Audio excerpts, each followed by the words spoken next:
So good afternoon, everybody. Today, we are going to study Sukkot and Shavuot. They are two harvest festivals. I'm sitting virtually in a sukkah, and we'll talk about what that is. So I'm going to share my screen. So we're going to talk about Sukkot and Shavuot. So actually, interestingly enough, the important holidays in Judaism are actually the three harvest festivals. So let's look at the calendar for a minute.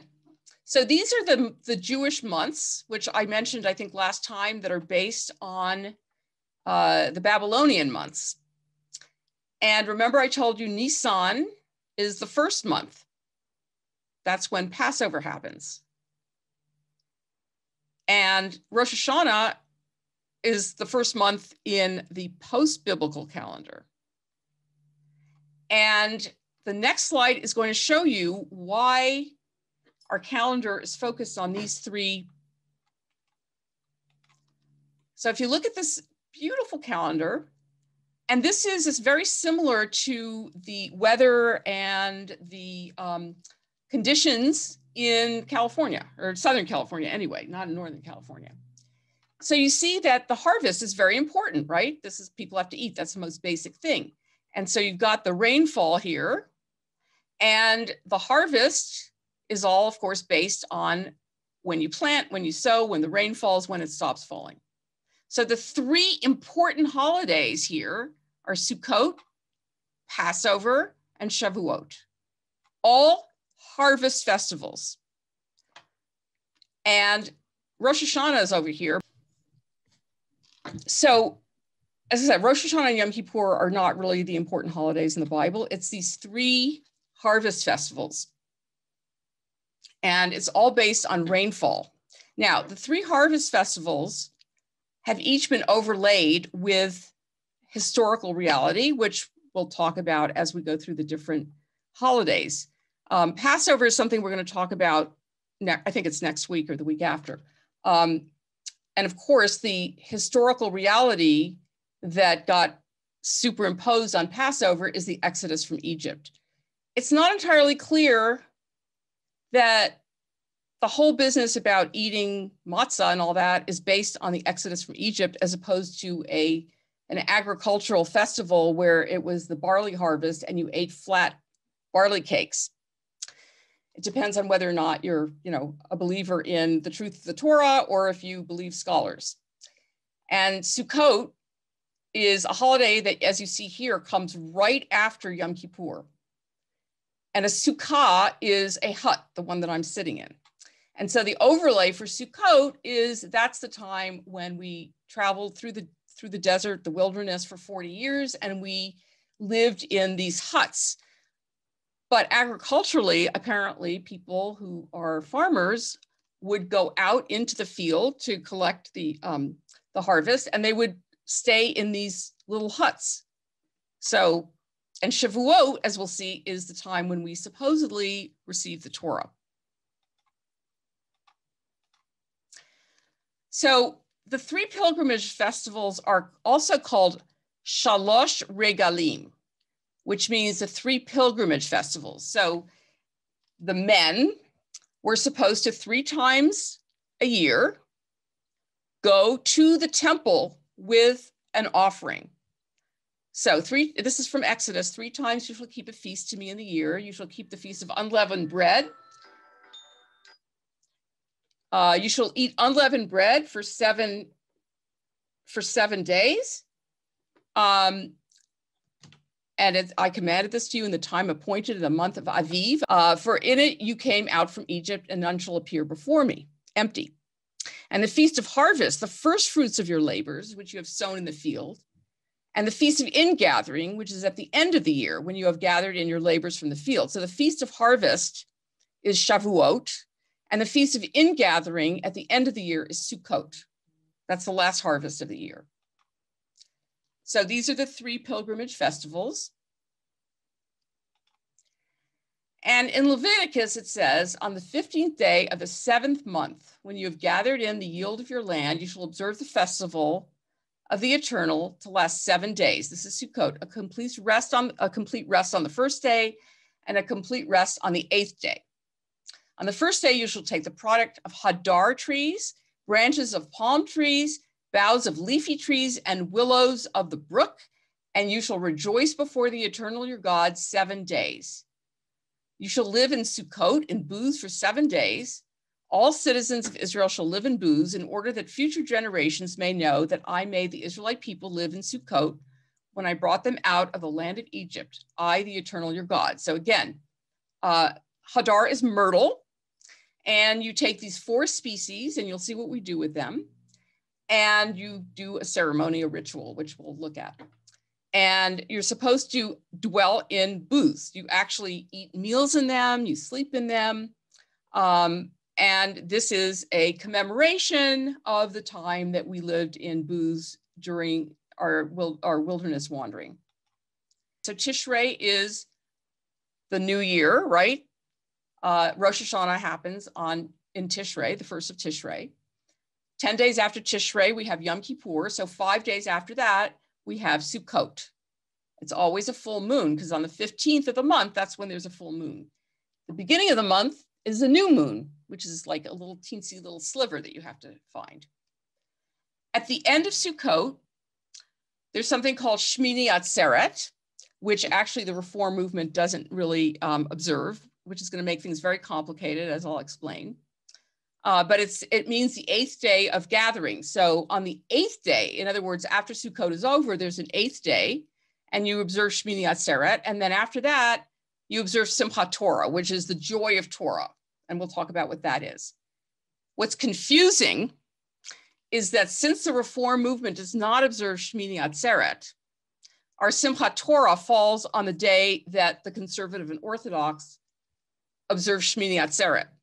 So if you look at a Jewish calendar and you're looking to see when Simchat Torah is going to occur, it'll be confusing because it depends on the calendar you look at. It'll have a day if it's a conservative calendar and a different day if it's a Reform calendar. And then people go, well, when is it? So I hope that's not too confusing for you, but again, we don't observe that 8th day. The names of Sukkot are Chag HaAsif, the Feast of Ingathering, Chag HaSukkot, Feast of Booths, and Zman Simchatenu, time of our joy. It's a very joyous holiday. So we just went through, the month of Elul, where we started doing a lot of introspection, a lot of, taking account of our lives, of our souls. Then we celebrate the New Year on Rosh Hashanah, and then we spend 10 days, 10 days of awe, like really, profoundly looking into our soul. And we have Yom Kippur where we fast and we have a lot of confessions about what we've done wrong. That's a rough period of time. So 5 days later, we have a happy gathering, a happy holiday. And you'll see it's a little bit, a lot of times, Jews observe Hanukkah as a kind of Christmas for Jews, but actually Sukkot is a lot more like that, and you'll see why.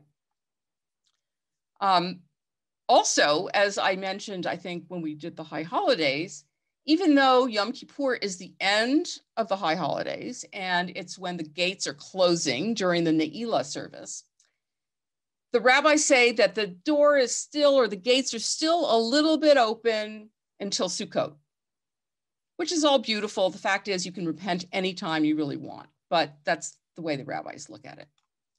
So here is a sukkah. It's the one that I'm virtually sitting in.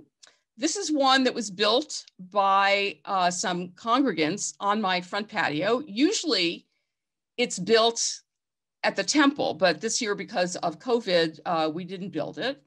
And this one is not particularly decorated. We're supposed to decorate it. So I did a little string of, linked paper as a beginning, and I hung up this, chime, wind chime. But the fact is, this is why it's a little bit like Christmas, because kids should come in and decorate it and put all kinds of things in it, fruit, decorations that they make, and it's a fun thing to do. So this is the beginning, and I'll show you, they came in to construct it. It's really a beautifully made sukkah. It was actually made by one of our congregants who is a carpenter and really great with wood. And I wish they had left it on my front patio, but they gave it to someone else. And see, it's got all these palm fronds on it and on top. And we're going to look at a little video that will tell us how to build a sukkah.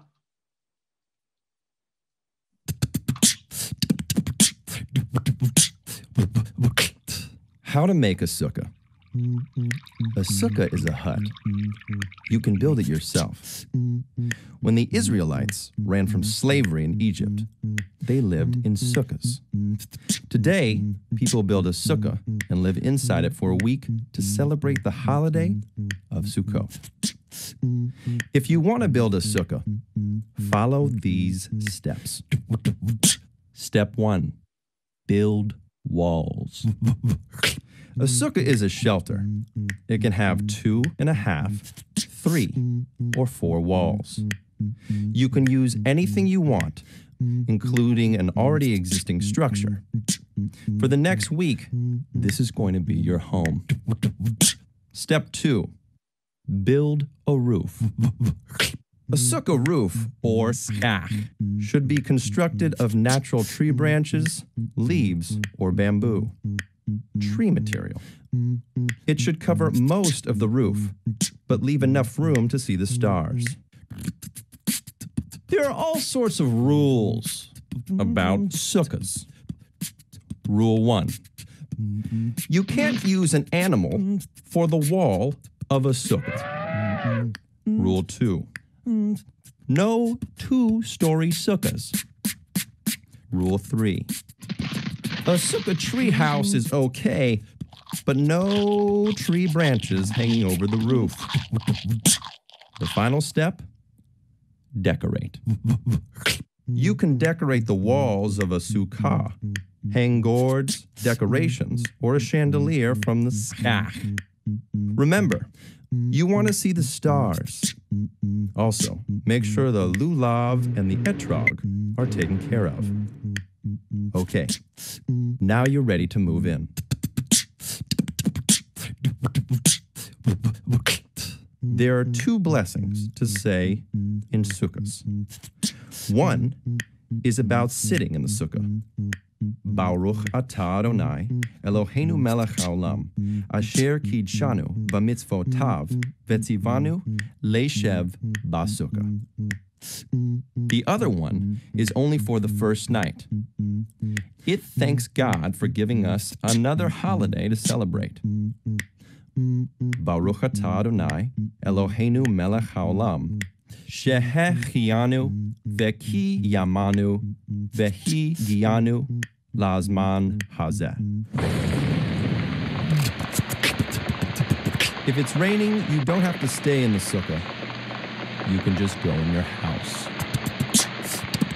Rain or shine, have a smashing Sukkot.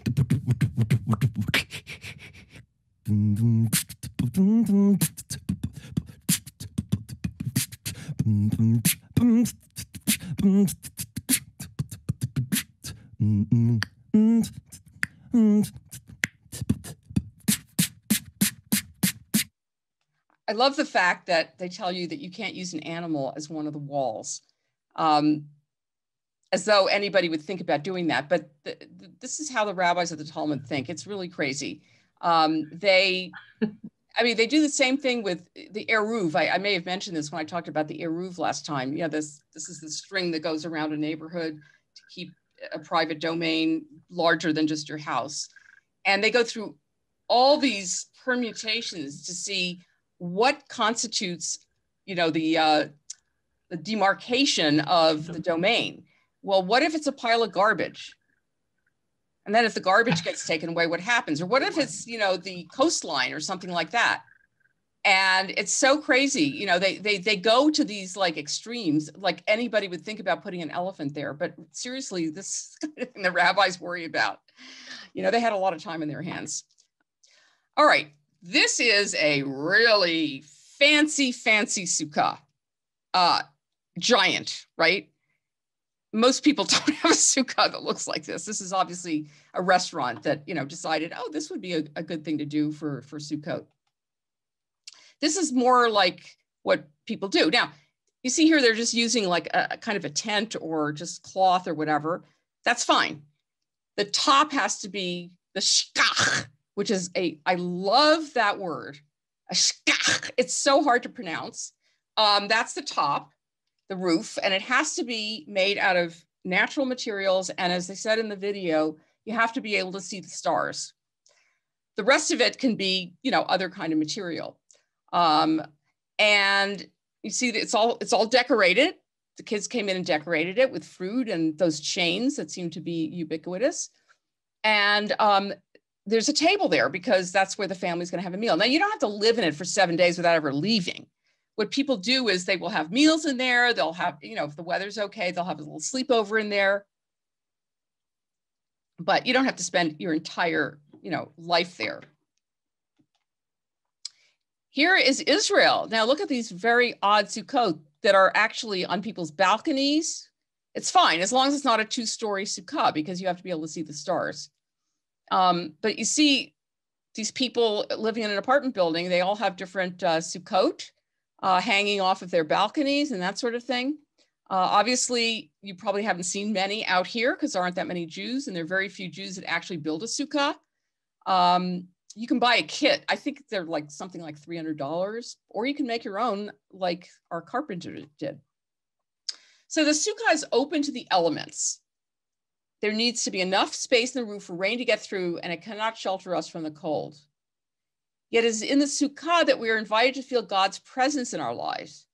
The sukkah reminds us that security ultimately doesn't come from walls, from possessions, from barriers, but from opening our heart and our homes to others, from remaining open ourselves. We let a little rain in and know that we'll be okay.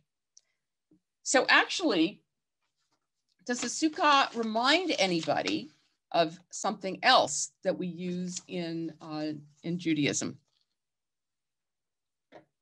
Anybody have any thoughts about that? A structure that kind of looks a little bit like a sukkah. Kim, are you raising your hand? Is it kind of like the chuppah? Exactly. It's like the chuppah. Exactly. And what the rabbis say about this is that the chuppah is open just the way the sukkah is open. And of course, Abraham, our forefather, you know, welcomed some strangers into his tent. And that's also how the chuppah is supposed to be and the sukkah is supposed to be. Now, let me ask you, what is the purpose, do you think, of dwelling in a sukkah? There are a lot of different reasons for dwelling in a sukkah. What do you think it does for us? Think about it being outside. It's a structure, but it's not a very steady or, you know, permanent structure. It cannot be a permanent structure, as a matter of fact. Brandon. So especially in modern times, we've become more developed and we basically try to isolate ourselves from the elements. So the purpose of a sukkah is to bring us back to that agricultural sense and back into the elements because it's that distinction of the agricultural society that built up Judaism initially. Good, that's nice, nice. What else? Yes, Christine. It was a sort of semi-nomadic agriculturalism, so that you would be able to, you know, a lot of pastoral peoples use temporary shelters like that. Okay, great. Also, Kim? It's always reminded me of the impermanence of things generally, that you've got, you know, the sukkah, it's not totally secure from the elements, but most importantly, you put it up for a week and then you take it back down. You know, it's not, it always makes me remember that, you know, everything fades, everything changes, and to be more in the moment and grateful for what you have now, because it won't always be there. Very nice, very nice. That is really an important part of it. So on the one hand, it gets you closer to nature and connects you, yes, to the agricultural cycle and to the part of life that we tend to forget about when we're living in a city. But it also is a reminder of the impermanence of structures, right? Which we understand very well in California, since our structures can be destroyed by earthquakes and fires and floods, right? So it reminds us of that. And as we'll see in a minute, the thing that you read on Sukkot is the Book of Ecclesiastes, which in Hebrew is Kohelet. Anybody know a famous line from Ecclesiastes? No? Suzanne? Yeah. All is vanity. Yes, No. vanity. To everything there is a season. Yeah, there's a time. To everything there is a season. Yes, remember the Birds took that on, and for those of us old enough to remember the Birds, to everything, turn, turn, turn. Remember that? A time for everything, absolutely. And vanity of vanities, which one way to translate the word hevel in Hebrew is, could be vanity, it could be just air. It's like things are just air, right? So it kind of helps us focus on what is important in our lives. It's not our buildings, it's not our possessions, right? It's our relationships. It's our relationship to God, to other people, to ourselves. So that's a time that we can do that, because this structure is not going to protect us. And neither are our cement-built houses either, right? Any other thoughts about that? Okay, we're going to continue. Okay, so here's the blessing for dwelling in the Sukkah. Baruch atah Adonai Eloheinu melech haolam asher kitshanu b'mitzvotav v'tzivanu leishev b'sukkah. Blessed are you, Adonai our God, sovereign of all, who hallows us with mitzvot, commanding us to dwell in the Sukkah. And the other blessing that was in the video was basically, blessed are you, Adonai our God, ruler of the universe, who gives us life, who sustains us, and who brings us to this special moment, which is what you say for every holiday or every special occasion. So it was mentioned in the video that to make sure you have the Lulav ready. Okay, so the Lulav, as you see this gentleman here, is a palm frond. Oops, he's here too. It's a palm frond, a willow, and a myrtle, which are all products of Israel, and an etrog. An etrog is a kind of sweet smelling citron. Citron is what, yeah, citron. And you see here a whole batch of them. So we do have actually an etrog bush outside of the temple. Sometimes it actually has an etrog in time for Sukkot, but it's not necessarily going to be the case. So we usually order them from somebody in Brooklyn. These are all from Israel. And they have to be, packaged very carefully. So, because if you have one that's blemished, it's not going to be an appropriate one. Now, why are there these four plants? This is all Midrash interpretations. You see here, this one got a little bit wilted. This is the willow. I wish they had used a nice one that wasn't all wilted. But anyway, this is the willow, the myrtle, the palm frond, and the citron, the lulav, and the etrog. So why are these four plants used instead of other plants? There are two primary explanations. They represent different parts of the body, or they represent different kinds of Jews.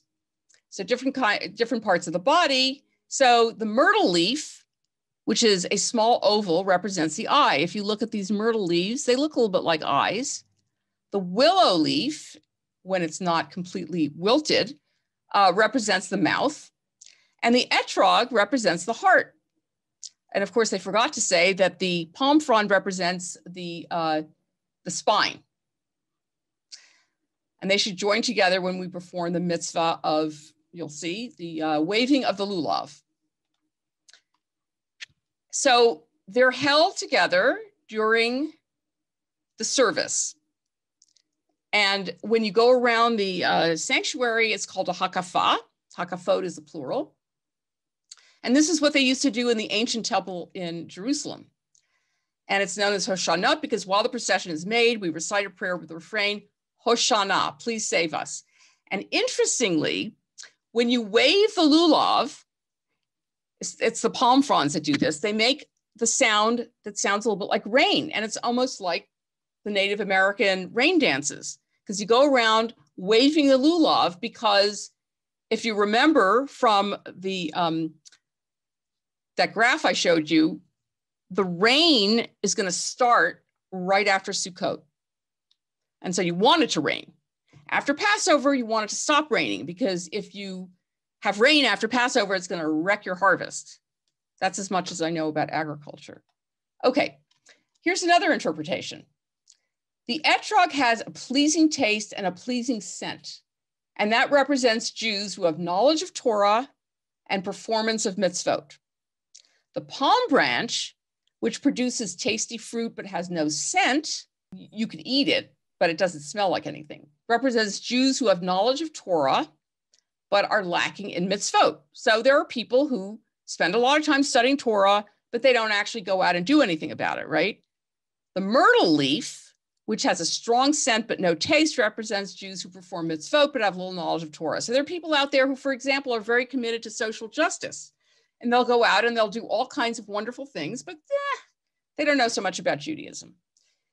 The willow, which has neither taste nor scent, represents Jews who have no knowledge of Torah and do not perform the mitzvot, like my family, except for Nate. Okay, and we bring all four of these species together on Sukkot to remind us that every one of these four kinds of Jews is important. So this is a community.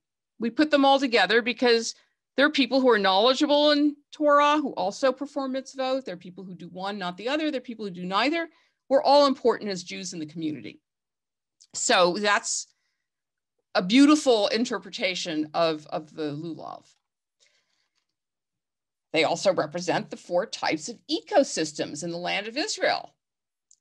Desert, the date palm, hills, the myrtle, river corridors, the willow, and shvela or lowlands, the etrog, agricultural. Each species has to be fresh with their tips intact. They can't be dried out because they need to hold the water of last year's rain. Together, the four species make a kind of map of last year's rainfall, and together we use them to pray. Yeah, when you first get them, and here, the willow is much nicer over here. This is what it should look like. Not like that dried out thing. I don't know why I got some of the stuff from Reform Judaism, and I don't know why they have a picture of a wilted willow. That's really sad. So here's the blessing. So you have the lulav. It's held up in the right hand. The lulav is the palm frond and the willow and myrtle. And the etrog is held with a pointy side down in the left hand. You begin by facing east. You recite the blessing. Once you recite the blessing, you turn the etrog up and shake the entire bundle 3 times in each of 6 directions. Straight ahead, right, back, left, up, and down. So straight ahead is to the east. And then I'm so challenged directionally that let me make sure I'm saying this right. If you do it to the east first, then it's north, west, south, up to heaven, down to earth. I hope that was correct. The first time I did it on the Bima, I couldn't figure it out. I can't reverse directions. I can't anyway, because whatever. Okay, so here's the blessing. Baruch atah Adonai Eloheinu melech haolam asher kitshanu b'mitzvotav v'tzivanu al netilat lulav. Blessed are you, Adonai our God, sovereign of all, who hallows us with mitzvot, commanding us to take up the lulav. So that's the blessing. And now we're going to see someone who's going to do it for us. Sukkot appears in our Torah in the Book of Leviticus, chapter 23, which details most of our festivals and holidays. It teaches us that in the 7th month, on the 15th day of the month, we are supposed to have a festive holiday dedicated to God. There are a number of things commanded in Torah about Sukkot. Number one is that we should dwell in these huts in Sukkot for 7 days. And the other is that at least on the very first day, we're supposed to take what they call pre-Eitz Hadar, the fruit of the Hadar tree, which has translated to the etrog, along with the 3 other species. And it tells us that we're supposed to lakachtem otam, we're supposed to take them up. The Arba Minim are the 4 species of Sukkot, and they are the Lulav, which is the palm frond, the Hadas, which is the myrtle tree, the Arava, which is the willow, and the etrog, which is the citrus fruit, the fruit of the goodly tree. According to the Torah, we are supposed to teshev or teshvu basukot, which means either to sit or to dwell. And the rabbis of the Talmud have a really good time figuring out exactly what it means to dwell, but they seem to agree that at least we are supposed to sit in our sukkah, eat in our sukkah, and generally rejoice. There are 3 blessings associated with Sukkot. The first, when you get into your sukkah and you sit down, you say, Baruch atah Adonai Eloheinu melech haolam, asher kitshanu b'mitzvotav v'tzivanu le'shev ba'sukkah. Blessed are you, Adonai, our God, sovereign of the universe, who hallows us with your mitzvot and commands us to dwell in the sukkah. When you're ready to shake your lulav and etrog, you should pick up your lulav, which is actually all 3 species, and your etrog, which is the citron, and you should hold it with this little bit called the pitom down. Doesn't matter which hand you use. I'm a lefty, so I just grabbed it this way. And you first say the blessing. Baruch atah Adonai, Eloheinu melech haolam, asher kidshanu b'mitzvotav v'tzivanu al netilat lulav. Blessed are you, Adonai, our God, sovereign of the universe, who hallows us with mitzvot and commands us to lift up the lulav. After the blessing, you turn your etrog, so it is pitom up, and then you shake. You shake to the front, side, back, side, up, and down. The third blessing, which we only say on the first night of Sukkot, is the blessing of Shehechianu. Baruch atah Adonai, Eloheinu melech haolam, Shehechianu v'kiyamanu v'higianu lazman hazeh. Blessed are you, Adonai, sovereign of the universe, who gives us life, who sustains it and enables us to reach this season.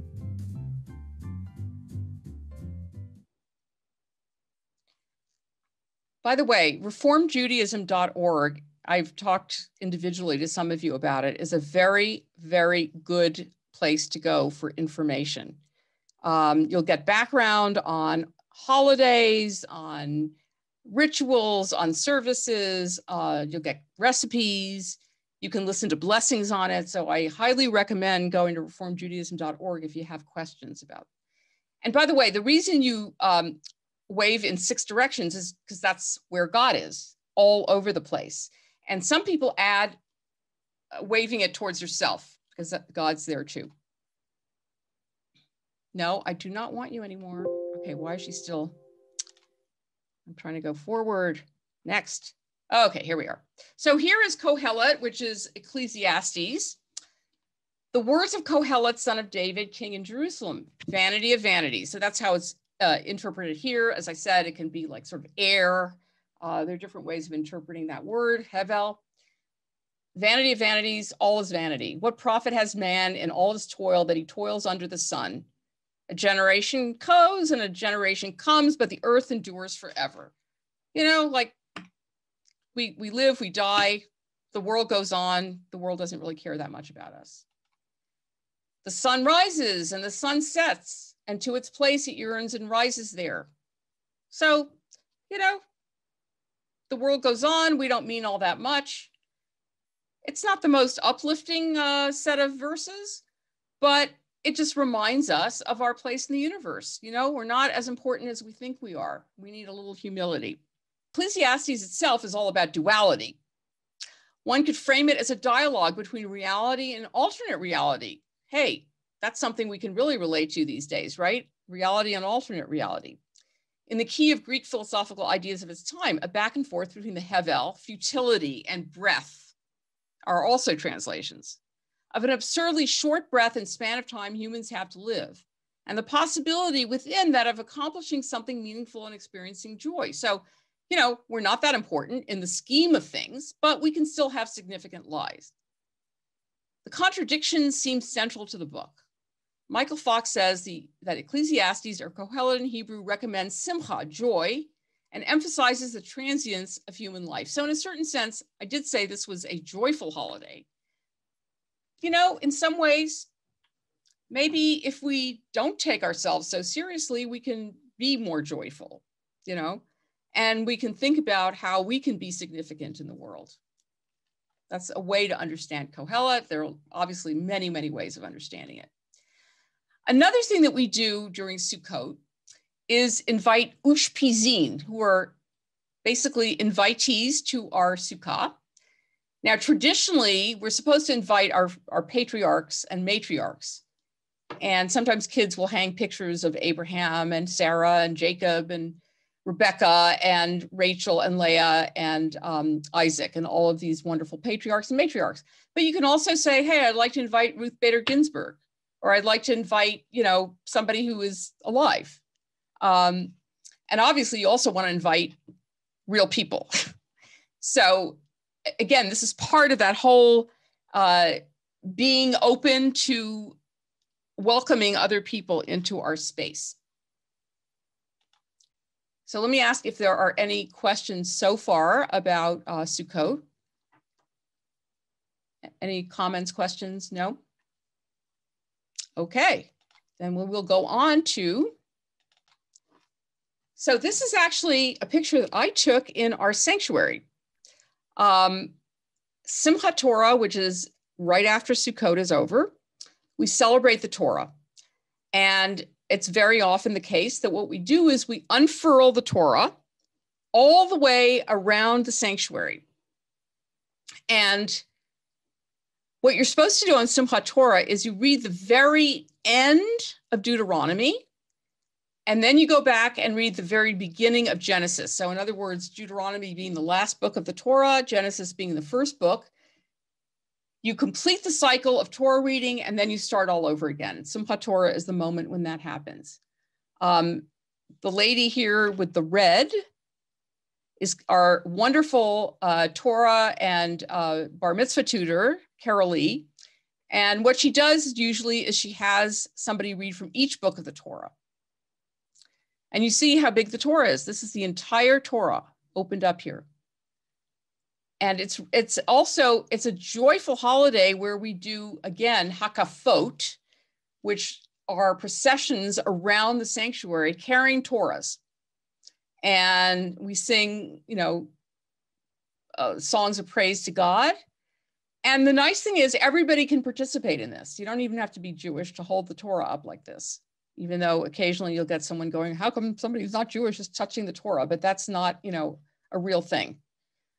So it's when we're able to be back in the sanctuary, it'll be really lovely to have all of you there to experience this. So that is Sukkot, that holiday. Now Shavuot, which is the holiday that is the harvest at the first harvest, is the time when we're supposed to have received the Torah. So Deuteronomy, 7 weeks shall you count, 7 weeks shall you count. Begin to number the 7 weeks from such time as you begin to put the sickle to the grain. And you should keep the Feast of Weeks. That's what Shavuot means, the Feast of Weeks. To the eternal your God with a tribute of a free will offering of your hand, which you shall give according as the eternal your God has blessed you. So Shavuot happens 7 weeks, 49 days after the second day of Passover. Okay, it doesn't have its own date. It has to depend on Passover. You shall count off 7 weeks. They must be complete. You must count until the day after the 7th week, 50 days. So the 50 days includes, of course, the first day of Passover, but you count from the second day of Passover. And in between Passover and Shavuot, you do something called counting the Omer. So the Omer was a measure of barley that you would bring to the temple every single day during the time between Passover and Shavuot. And of course, now we don't bring it anymore to the temple. So what we do is we count it instead, and we'll talk a little bit about what that's all about. So here is the blessing for counting the Omer. It's time for a countdown. The Omer is the 49-day period from Passover to Shavuot where Jewish people count the days. The Torah says, "You shall count." Farmers brought an offering of barley, an Omer's worth, to the temple where the priest would wave it before God. Then everyone would count the days until they brought an offering of new wheat on Shavuot itself, the day of the first fruits. Jews used to structure rituals around what was growing on the farm and when. All the wheat you needed for the year was harvested in the first week of Sivan, right around Shavuot. Counting from Passover to Shavuot helped the farmers feel confident about their wheat plants staying healthy. Another thing to know about the weeks of the Omer is that it's a time of mourning for the 24,000 students of Rabbi Akiva who died from a plague during this same time period. Many Jews don't marry during this time, and some limit their entertainment, like hearing live music. Some choose not to shave, cut their hair, or buy new clothing. The good news is, once you get to the 33rd day of the Omer, aka Lag BaOmer, you get a time out, a day of joy. That's when legend tells us that the plague ended. People celebrate this day with big bonfires and outdoor parties and haircuts. Here's how to count the Omer. You do it at night because Jewish days begin at sundown. You stand and say a blessing. Baruch atah Adonai Eloheinu melech haolam, asher kitshanu b'mitzvotav v'tzivanu, al sfirat ha'omer. Blessed are you, God, who has commanded us to count the Omer. After that, you actually count, first announcing the day, usually in Hebrew. Hayom yom echad la'omer. Today is the first day of the Omer. As you go into the second week, you also mention how many weeks are in the count. Today is 33 days, which is 4 weeks and 5 days of the Omer.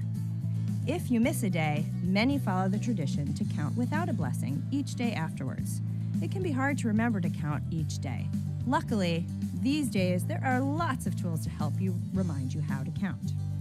There are neat ways to embrace the count and treat each day as an opportunity for personal growth.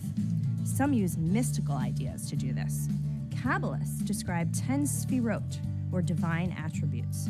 During the Omer, some layer these sfirot onto days and in the weeks.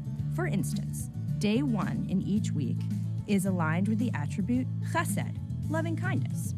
Week 3 is aligned with the attribute tiferet, balance or beauty.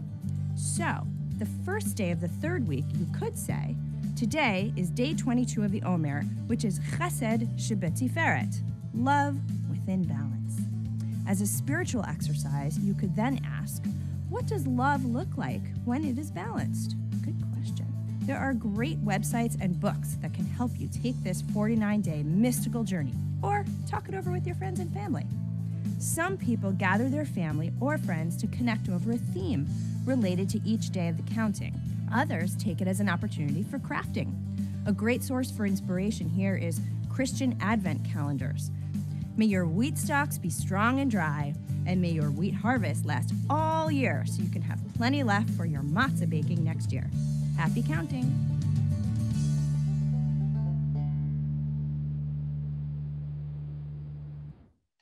It's time for a countdown. The Omer just told her to stop. Okay, let's talk a little bit about this counting of the Omer. Is Doug on today? Yeah, he is. Okay. Yep. Because I know you have a special interest in this. So in a minute, I'm going to ask you to share your thoughts on this. But sure. So counting the Omer, every day, you're supposed to kind of examine different values, right? She said, for example, the value of chesed, loving kindness, in the context of balance. Or it might be din, which is judgment. Judgment maybe in the context of loving kindness. So it's different aspects of your character that you examine every single day. Now I'm going to ask you to think about why we do this when we're going from Passover to Shavuot, from the Exodus to the giving of the Torah. What do you think the reason for that is? think about. We just left slavery in Egypt, and we're going to receive the Torah. So why would we spend the time in between doing this, Christine? I think it might be that readying yourself for receiving the Torah by understanding the kinds of attributes that you want people to be or to understand. And that each day is a chance to revisit this and to make sure that you get ready. Good. Kim? Oh, I was going to say pretty much the same thing, just kind of spiritually and mentally preparing yourself, and maybe not purifying yourself, but at least improving yourself so you're someone worthy of receiving Torah. Absolutely. Those are excellent. So yeah, Christine? I had a question. And this is a little technical, but oh dear. Was an Omer, it's a measure, right? It's a measure Yes. of barley. And how much was that? Was that like a day's laborer's pay or something like that might be connected to working in the land of Egypt as workers? And that you're supposed to share even that? I don't know. Even that you're supposed to share some with the temple. I don't know. I mean, yeah. Well, you're supposed to. Because in Babylonia, Babylonia, people were paid with bowls of barley. Okay, so I'm wondering whether or not a bowl of barley was an Omer. I don't know. I will look it up, but I don't know offhand. But anytime you had a harvest, you were supposed to bring to the temple. Well, part of it is to feed the Levites who didn't have their own territory. Exactly. But it's also to show gratitude to God, which is something that, is a good thing to think about. Like we say a blessing before we eat and when we're done with a meal, to recognize, thank you for all of this. And maybe we also think about all the workers who were involved in bringing this food to our table.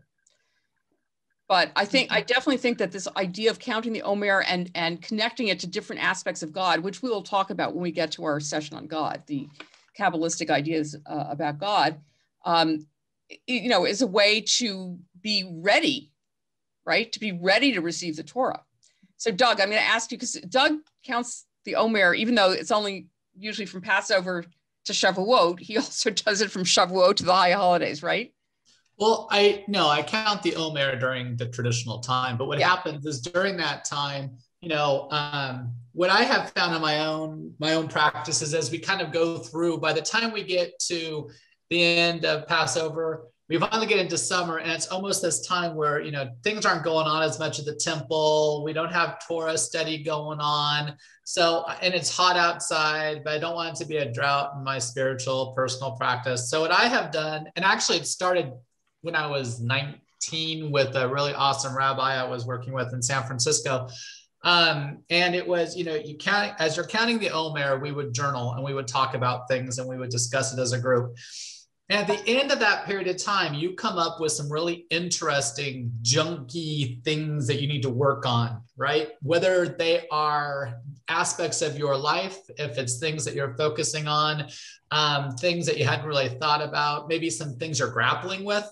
Those then become the kernel or the basis of meditation and work that I wind up doing from the end of counting the Omer all the way up until the high holidays. Because otherwise what I found is I would get to the end of counting the Omer and be like, woo, it's summertime, all is great, everything's fantastic. And the next thing I knew, because we don't even have Torah study until after, not saying we should, Rabbi, I'm just saying we don't have a lot of stuff going on at shul until we get to the high holidays, because there's so much prep for the high holidays.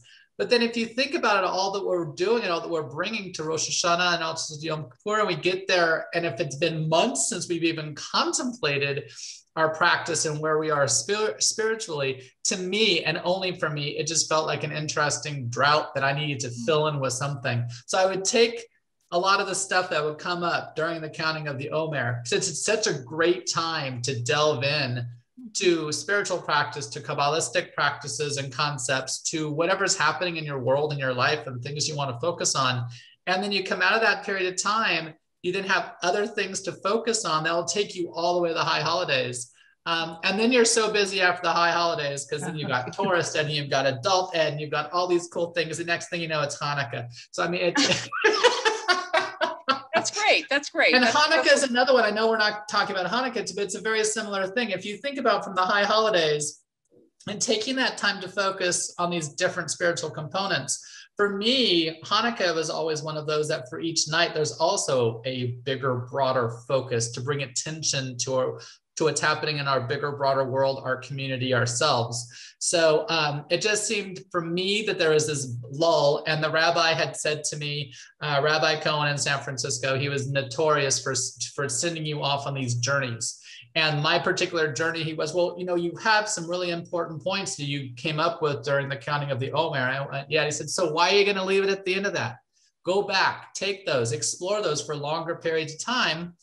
We can have some discussions about that, et cetera, but that, it gives you something to work with. So, and that's, again, just from my practice. Everyone does different things, but it helps to it's a good practice. So it's fun. Yeah, that's great. That's great. I like that, you know, not to just kind of drop it and have a summer of like unconsciousness or whatever.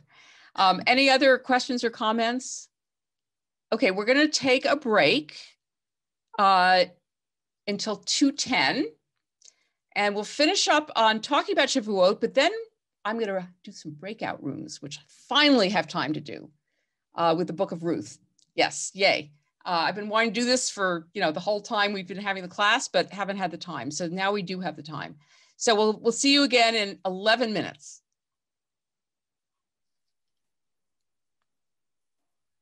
Welcome back, everybody. I hope you're all back.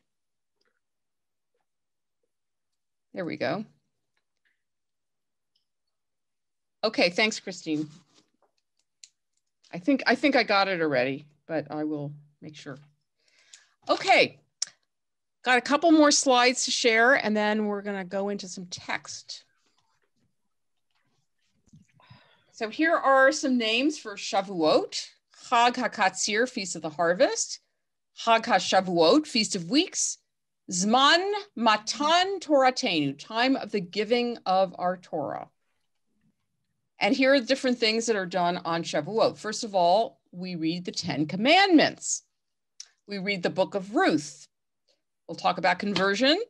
Something that's been going on for a long time is that you spend the night studying all throughout the whole night. Confirmation happens usually on Shavuot. There's a Yinsker service, and you eat dairy foods. Now, the Yinsker service is a service for remembering those who've passed on. There are 4 Yinsker services in our calendar. One is at the, towards the end of Yom Kippur.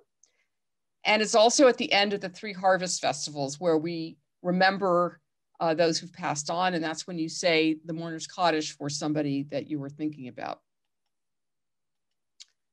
And Shavuot. Shavuot, or as your grandpa says, Shavuos, is the biggest Jewish holiday you've never heard of. And if you have heard of it, great. We don't need to hear about it in the comments. It's one of the 3 major pilgrimage festivals when Israelites schlepped to the temple to give offerings. In the Torah, it says to have a holiday 7 weeks after Passover, although it's less specific about all the details of what to do on it, apart from offering the first fruits of your wheat harvest, which feels not so relevant. The rabbis long ago picked this day to also celebrate Matan Torah, God giving the Torah to the people at Mount Sinai, a real peak experience. Passover is known for the Seders, Sukkot is known for eating in sukkahs, Shavuot, if you know it at all, which you probably don't, is starting to attract some real love for all-nighters called Tikkun Leil Shavuot. These all-night study sessions happen all over the world, and they're a great way to check out the Jewish scene where you live, because you get to have free-form conversations in a less formal setting than services. At some places, Tikkun goers keep it traditional, looking at the Book of Ruth to talk about committing to the Jewish people, the wild throne vision from the Book of Ezekiel to talk about Revelation, and of course, the text of the 10 Commandments. Other places bring Torah into hot-button social debates, or bring in the arts and culture crowd with Jewish film screenings, cheese tastings, and yoga at dawn. Not for me, but other people like yoga. The origins are Kabbalistic. It's told that the ancient Israelites overslept when the Torah was given, so we stay awake to show our eagerness to receive the Torah all over again. Receiving the Torah, that phrase. It's not just about Moses and the physical 10 Commandments up on Sinai. It's about how we absorb all the Jewish teachings we learn. By the way, receiving Torah doesn't mean the same thing to everyone. Check out these two classic Jewish stories. In one, God uprooted Mount Sinai and held it over the people's heads like a barrel, saying, "Accept the Torah or else." So they accepted. Some choice. Another says that God went from nation to nation offering them the Torah, but each of them rejected it until finally the Jewish people said, "Yeah, okay, na'aseh v'nishma, we will do, we will listen." This is part of the gist of the phrase chosen people, by the way. Of all of the people in the world, the Jews agreed to receive the Torah. Shavuot has other traditions besides the tikkun, like decorating your home with greenery and flowers, because a midrash tells that Mount Sinai suddenly bloomed when the Torah was given. Since this two-day holiday also commemorates the bringing of the first fruits of the harvest to Jerusalem, it's a great time to grab friends for a picnic or a garden party. It's common in Ashkenazi communities to eat a lot of dairy. Make sure to take those digestive aids. Perhaps this is to remember that the Torah is as sweet as honey and milk. In Sephardic homes, they'll go for a large meat meal later on because meat. Because the holiday is about receiving Torah, it's a time for young children to bake Aleph Bet-shaped cookies, older kids to start to learn Hebrew letters, and in some communities for teenagers, they celebrate confirmation. It's taught that when the Torah was received, everyone heard it in their own language and according to their ability to understand. And that's still true today. Judaism puts great importance on mitzvahs like honoring parents, visiting the sick, and welcoming guests. But Talmud Torah keneged kulam, Torah study is equal to them all. Shavuot is an invitation for Jewish people to stand together in solidarity at the mountain, each according to who we are. It's an invitation to create a plan for continued learning and spiritual growth. While on all other nights it's better to give than to receive, on this night, it's all about receiving that Torah. Happy Shavuot.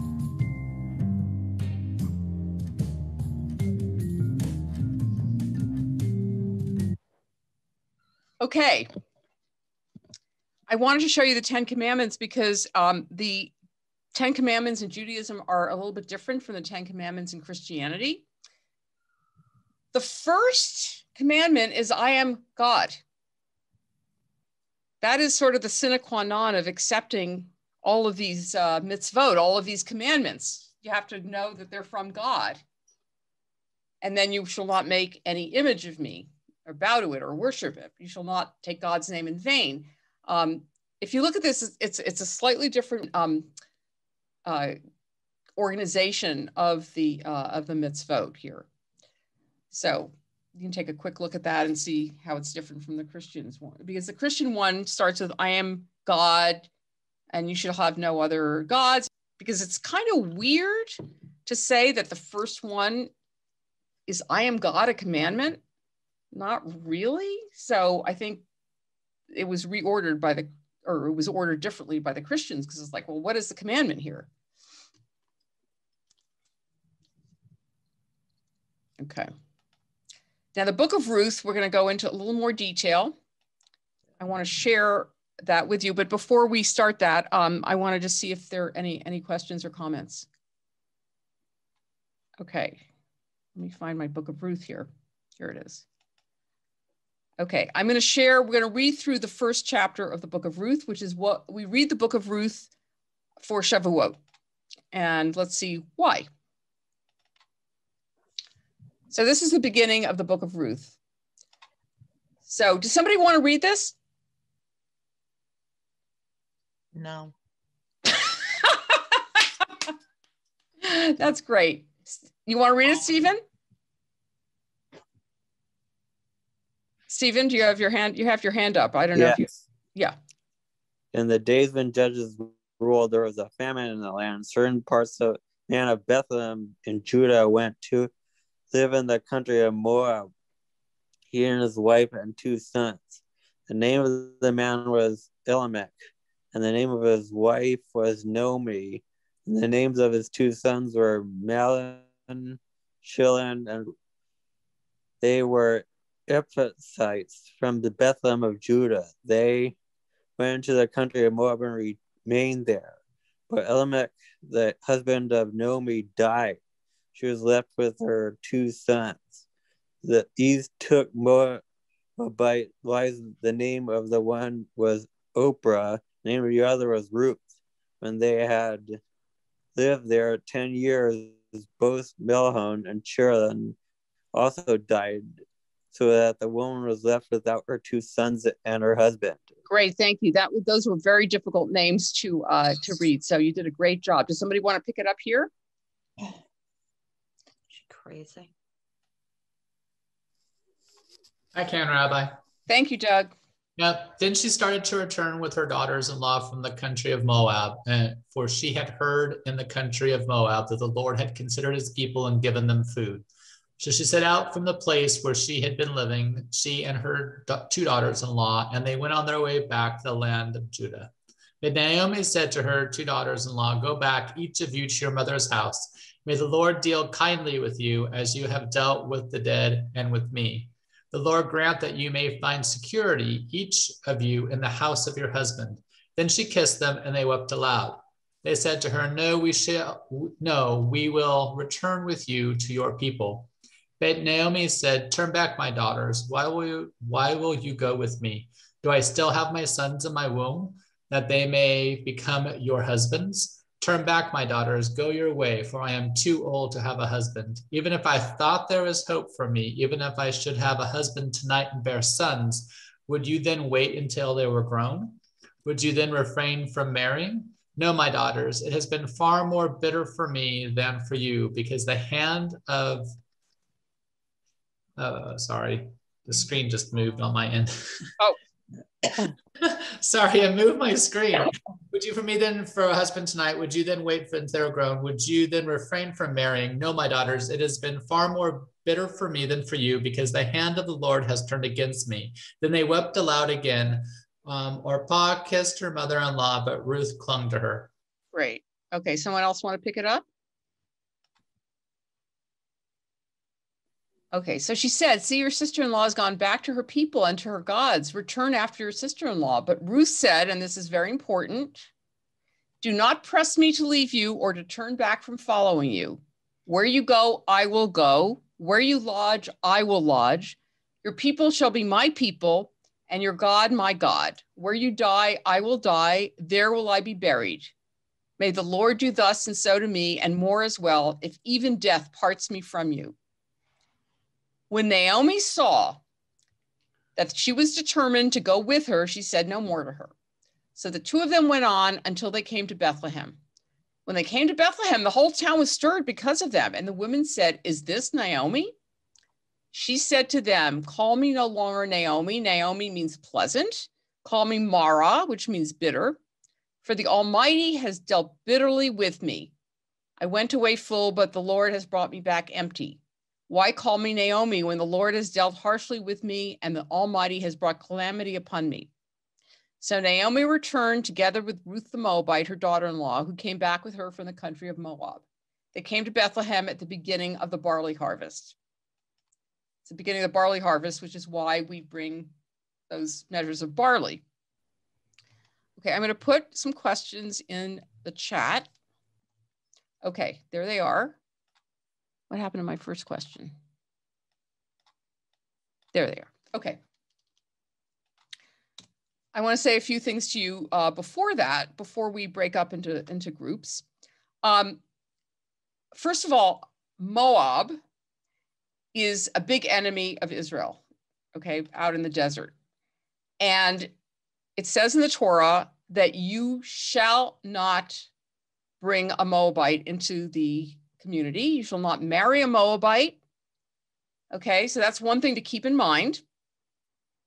The second thing to keep in mind is at the very beginning of the story, it says it was a time of the judges. And the judges is a time when things were not so great in the community. There was no central organization of the land. There was no central government. The government was basically, there were different tribes that were in a very loose confederation. And the Book of Judges towards the end says, everyone did what was right in their own mind, because there was no king in Israel. So it's sort of setting it up for the next book in the Bible, at least in the Jewish Bible, for the kingship, because there's no king at this point. It's a loose confederation of tribes. So it's a particularly unsettled and unsettling time in Israel. So I have a few questions here. I'd like you to spend, maybe 10, 15 minutes talking to each other about this. So the first question is, why do Naomi's husband and sons die? The second question is, why do we read Ruth on Shavuot, which is the big question? And the third question is, why does Naomi say she's bitter? Is she really empty? Okay, so I'm going to break you up. Let's see, we're 22. So I'm going to break us up into 5 rooms of 4 each. That was awesome, Rabbi. Well, I'm glad. Let's see. I don't know if everybody's back yet. Oh, wow. Okay, glad to hear that. That was a hoot. We got to do that way more often. That was just so much fun. Yeah, I have to talk less. Okay. Some have vanished during the course of this. There were 3 or 4 more people. All right. So let's just actually start with the second question. Why is this what we read on Shavuot? Who has any ideas? You shared them in your group, so obviously you discussed this, right? Okay, Christine. Oh, I think it's basically that this is a time of confirming and of deciding what it means to be connected to a people and what you need to be in order to be part of a people. Nice. And that's what it means to me.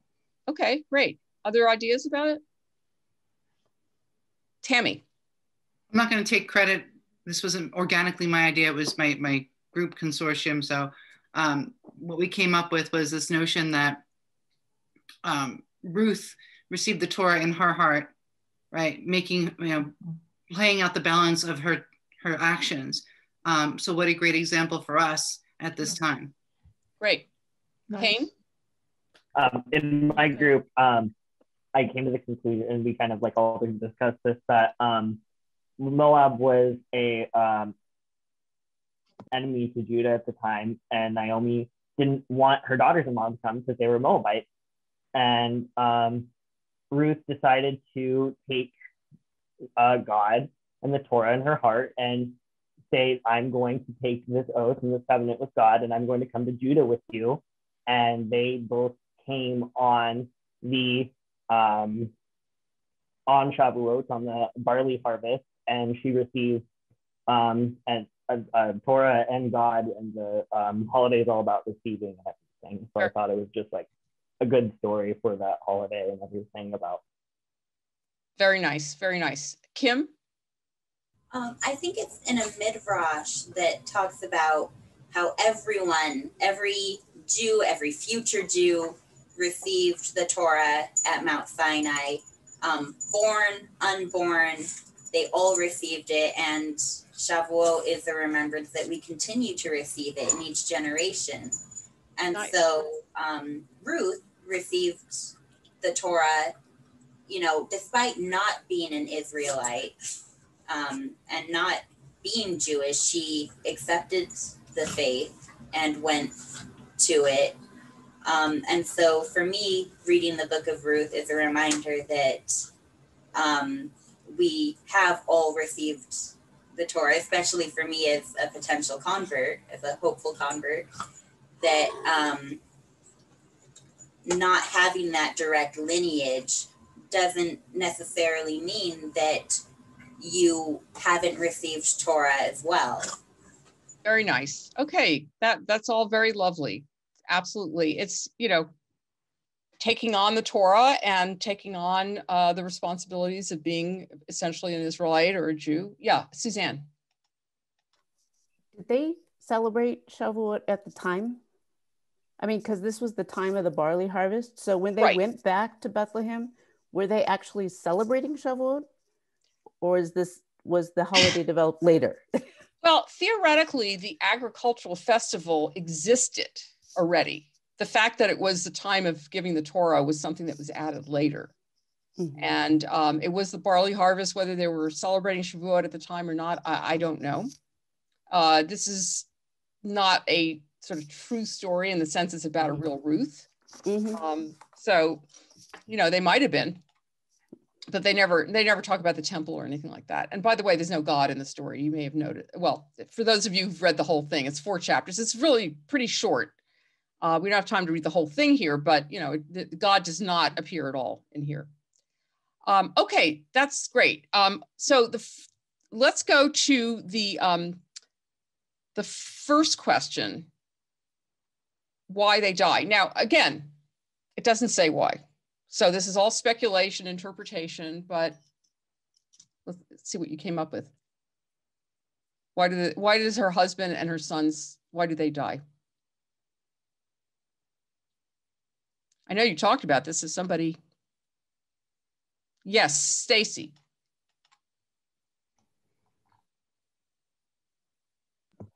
Our group, we figured it was a battle. Very so wrong. combat, yes, because there were men, the husband and the 2 sons, where she did not die. And then starvation. Okay, that's an interesting idea. Hadn't thought about that. Other thoughts? I know the group that I sat in on at one point talked about it. So Christine, unmute yourself, please, and tell us.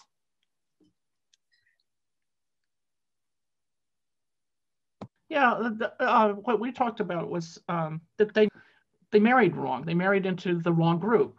And so instead of marrying where they were supposed to, they married across lines. And it was retribution from above that they married wrong. Okay, that's definitely a real possibility. We're told you do not marry a Moabite. Yeah. They married a Moabite. So consequence for that. There's another possibility. Anybody have any other ideas about why this might have happened? No? Okay, I'll throw it out. This is from Emmanuel Levinas, who's a French Jewish philosopher. So he suggested there's a famine going on.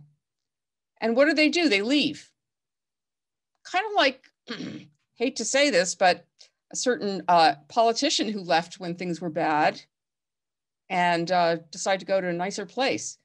It turns out, as we'll discover a little bit later in the story, that Elimelech has the means to maybe have helped people.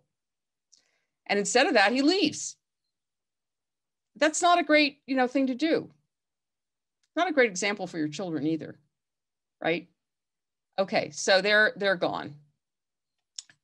The third question was, Naomi says, don't call me Naomi pleasant, call me bitter, Mara, because I left here full and I came back empty. So why is she so bitter? And is she correct?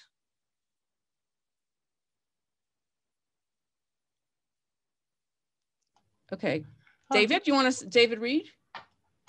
I hope I say the right thing. My group said no. There's no right thing. There's no right thing. Yeah, but from my understanding, based on what we were talking about, and plus what I heard, I mean, it's about like interpretation. So she was bitter, but that's just her interpretation. I mean, that's fair, or does that make sense? Well, why is she bitter?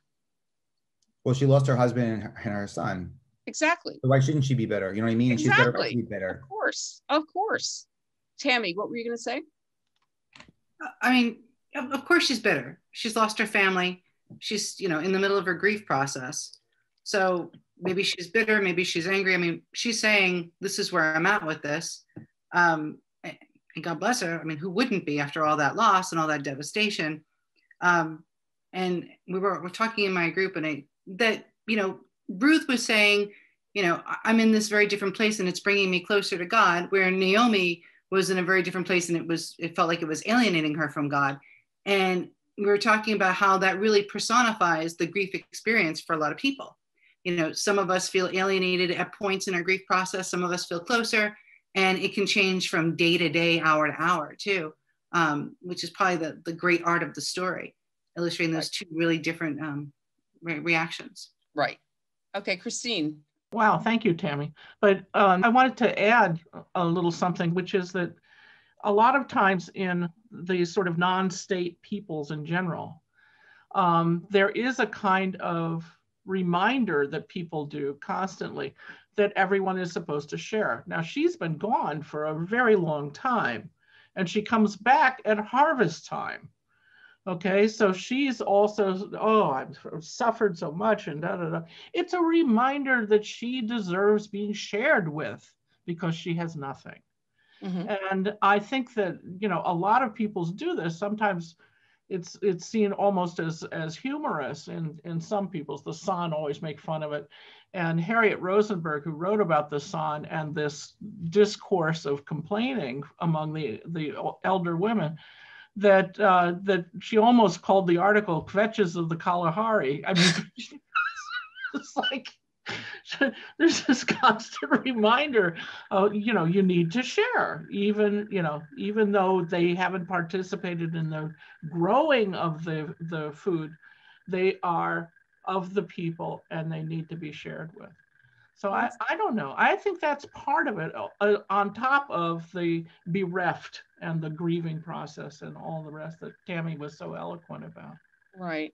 So I think, you know, she's got every reason to be bitter. You know, she's just lost her husband and her 2 sons, right? The fact is that she has Ruth, who's there with her, who was going to take care of her, as we'll find out in further reading. But that's a good point too, Christine, that, you know, the community is welcoming her and saying, you know, here you are, you know, you're part of our community. Now, there are a couple scholars who think Naomi is a kvetch, and they wrote a piece called "Is Naomi a Scold?" But frankly, come on, you just lost everything. What, you're going to be really aware of what you actually have? I mean, you have way more than you think you have, but that's not the time you're going to be really conscious of that, right? I mean, I think give people a break a little bit when they're going through incredible grief. So were the scholars men? It was a man and a woman. They actually are pretty cynical about a lot of the characters in here. So just to kind of give you the rest of the story, it's 4 chapters, as I said. It's really easy to read, and encourage you all to read it. Christine pointed something out in the group that I sat in on for a minute, that Naomi is very much part of the patriarchal culture, whereas clearly the Moabites seem to be more, you know, matriarchal, because she says, go back to your mother's house. That's pretty unusual, you know, go back to your mother's house. But in any event, what Naomi's focus is patriarchal. Like, you need a husband, right? And she's saying, I don't have any more kids to give you. You know, that's the levirate marriage that you mentioned, Christine, which is, you know, when a son dies without an heir, the brother is supposed to marry the widow, and the first son takes on the name of the dead brother. But she says, I don't have any more kids to give you. And by the time I have any more, which is probably too old anyway, you know, you're not going to wait around that long. So Ruth decides to go off and glean. So gleaning is what's available. It's sort of the soup kitchen of the olden days. You go behind the people who are harvesting, and whatever's left over that they haven't, you know, picked up, you get to take. You know, you're not supposed to go back and pick up the stuff that you left behind. You're also supposed to leave the corners of your fields for people who are poor. So she goes to this field, and it just so happens it belongs to a guy named Boaz. And it just so happens this Boaz is related to Naomi, just by chance. Maybe God's directing this, but God is not in the story. And Boaz looks at her and goes, ooh, she's a beautiful woman, and she's young and she's strong. And he asks, you know, the people working for him, hey, you know, who is this woman? And they tell him everything she's done for Naomi. And he says to her, listen, I'm going to protect you, because, you know, a woman going alone out in the fields could very easily be raped, but he is going to protect her. And he says to her, I'm going to protect you. But he also says, may God give you, you know, what you need, kind of thing, which is a little bit problematic because there's another law in the Torah, which is that your closest relative is supposed to be a redeemer for you and supposed to help you out when you're in trouble. And he is a relative. And so he's kind of saying, may God protect you under God's, wings. So this is why those two scholars don't like Boaz too much either. But we can't forget that she's a Moabite, okay? So she comes back to Naomi and brings the results of the harvest and explains that she was in his field. And Naomi's like, let me figure out a way for you two to get married. So she says to her, go to the threshing floor at midnight after Boaz has had a nice supper and a nice glass or two of wine, and lie at his feet. Feet is a euphemism for sexual matters. So kind of putting her in a really compromised position. So she does exactly what Naomi tells her to do. And he wakes up in the middle of the night and there is Ruth lying down next to him. And he's, oh my God, And she says to him, which is not what Naomi instructed her to do. She takes matters into her own hand. She says, basically, you're the redeeming relative.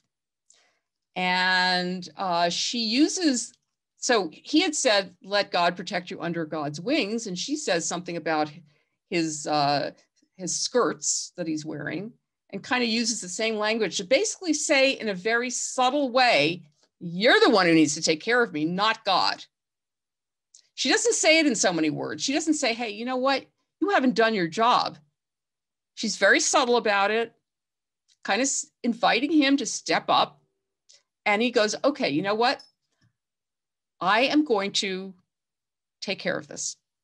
Because it turns out, Naomi must have forgotten this. She had some land that was sold and he's supposed to redeem the land for her. That's what the redeeming relative is supposed to do. So he says, I'll take care of it tomorrow. Now you sneak out of here so no one sees you. So the next day, and this is now chapter 4, he goes to the town square, calls elders, 10 elders, sort of a minion of witnesses, to hear what he has to say.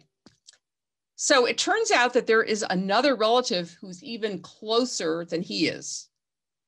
This relative is called Plony, which means Mr. So-and-so. He doesn't get an actual name. And Boaz wants to marry Ruth. But there's this Plony, who is responsible for redeeming the land. So he does a kind of trick. He says, Mr. Plony, you are the redeeming relative. Are you going to redeem the land for Naomi and Ruth? And the relative says, yeah, I'll do that. But then Boaz adds something else. He says, you also, by the levirate marriage law, need to marry her. Well, that is completely not true. Because first of all, this guy, Plony, is not her husband's brother or cousin or anything like that. This guy's related to Naomi. And there is no obligation here for him to marry her.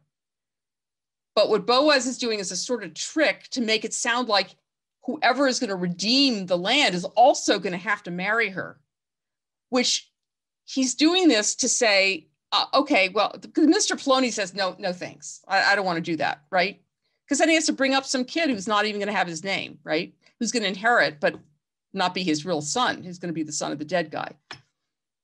So it's a way for Boaz to say, okay, I'll do it, giving himself the legitimacy of the law to marry her, even though she is a Moabite.